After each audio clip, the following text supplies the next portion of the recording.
വീണ്ടും വാർത്തയിലേക്ക് വരുമ്പോൾ കളമശ്ശേരി പോളിടെക്നിക് കോളേജ് ഹോസ്റ്റലിൽ നിന്ന് കഞ്ചാവ് പിടികൂടിയ സംഭവം പ്രതിപക്ഷ നേതാവ് രാഷ്ട്രീയ ലക്ഷ്യം വെച്ചുള്ള പ്രസ്താവനയാണ് നടത്തുന്നതെന്ന് എക്സൈസ് മന്ത്രി എം വി രാജേഷ്. മോശമായ രീതിയാണ് പ്രതിപക്ഷം സ്വീകരിക്കുന്നത്. സംഘടനയുടെ കൊടിയുടെ നിറമല്ല നോക്കേണ്ടത്, ലഹരിക്കെതിരെ ഒറ്റക്കെട്ടായാണ് പ്രവർത്തിക്കേണ്ടത് എന്നും എം വി രാജേഷ് പറഞ്ഞു. ഒരു തരത്തിലുള്ള ദയാദാക്ഷിണ്യവുമില്ലാതെ ഉരുക്കുമുഷ്ടി കൊണ്ട് തന്നെ ഈ ശക്തികളെ അടിച്ചമർത്തും. അതിന് എല്ലാവരും പിന്തുണ നൽകേണ്ട സന്ദർഭമാണിത്. പോലീസും എക്സൈസും നടത്തുന്ന പ്രവർത്തനങ്ങൾക്ക് പിന്തുണ നൽകണം. അതോടൊപ്പം ഇതിനെതിരായ ബോധവൽക്കരണം ഒറ്റക്കെട്ടായിട്ട് നടത്തേണ്ടതാണ്. ഈ സന്ദർഭം നമ്മളെല്ലാം ഒരുമിച്ച് നിൽക്കേണ്ടതാണ്. പക്ഷെ നിർഭാഗ്യകരമെന്ന് പറയട്ടെ, ബഹുമാനപ്പെട്ട പ്രതിപക്ഷ നേതാവ് ഉൾപ്പെടെയുള്ള ആളുകൾ നടത്തുന്ന പ്രസ്താവനകൾ വളരെ നിരാശപ്പെടുത്തുന്നതാണെന്ന് മാത്രമേ ഞാൻ മിതമായ ഭാഷയിൽ പറയുന്നുള്ളൂ. നമ്മൾ ഓരോ സന്ദർഭത്തിനനുസരിച്ച് ഉയർന്ന് പ്രവർത്തിക്കാൻ പൊതുപ്രവർത്തകർക്ക് ഉത്തരവാദിത്വമുണ്ട്. ഏതിലും വില കുറഞ്ഞ രാഷ്ട്രീയം തിരയാൻ പാടില്ല.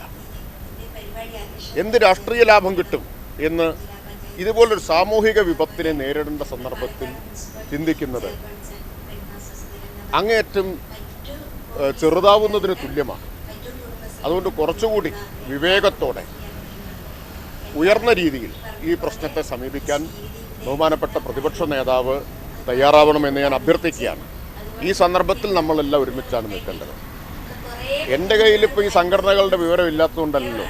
ഇന്നലെ നിങ്ങൾ ചോദിച്ചപ്പോഴും ഞാൻ പറഞ്ഞു, എക്സൈസ് വകുപ്പിൻ്റെ ചുമതലയിലിരിക്കുന്ന മന്ത്രി എന്ന നിലയിൽ ഞാനിതിൻ്റെ രാഷ്ട്രീയ ലാഭം നോക്കേണ്ട ആളല്ല. KSU നേതാവിൻ്റെ മുറിയിൽ നിന്ന് 2 കിലോ പിടിച്ചു. ഇപ്പോഴത്തെ SFIയുടെ പ്രവർത്തകൻ്റെ മുറിയിൽ നിന്ന് ഒരു 9 ഗ്രാം പിടിച്ചുള്ളൂ എന്ന് പറഞ്ഞ് ന്യായീകരണം നടത്തേണ്ടവരല്ല ഞങ്ങളാരും. അങ്ങനെയാണ് ഞാൻ കരുതുന്നത്. ഈ സാമൂഹിക വിപത്തിനെ നേരിടണം. സംഘടന ഏതാന്നുള്ളത് പ്രശ്നമേ അല്ല. സംഘടനയിൽ ഉള്ളവരുണ്ടാവാം, സംഘടനകൾ ഇല്ലാത്തവരുണ്ടാവാം. ഇവിടെ സംഘടനയോ കൊടിയോ നിറവൊന്നുമല്ലല്ലോ പ്രശ്നം. ഏത് സംഘടനയുടെ വേഷം കെട്ടി വന്നവരാണെങ്കിലും അവരെ ഒന്നും ഒരു പരിഗണനയും അവരർഹിക്കുന്നില്ല. മുഖം നോക്കാത്ത കർക്കശമായിട്ടുള്ള നടപടിയാണ് ഉണ്ടാവേണ്ടത്. ആ സന്ദേശം സമൂഹത്തിന് കൊടുക്കേണ്ടതിന് പകരം എത്ര പരിഹാസ്യമായിട്ടാണ് ഇത് കാണുന്ന ആളുകൾക്ക് തോന്നുക. അതുകൊണ്ട് നമ്മൾ ഒരുമിച്ച് നിൽക്കേണ്ട സന്ദർഭമാണ് എന്നൊരിക്കൽ കൂടി ഞാൻ വിനീതമായി പ്രതിപക്ഷ നേതാവിനെ ഓർമ്മിപ്പിക്കുകയാണ്.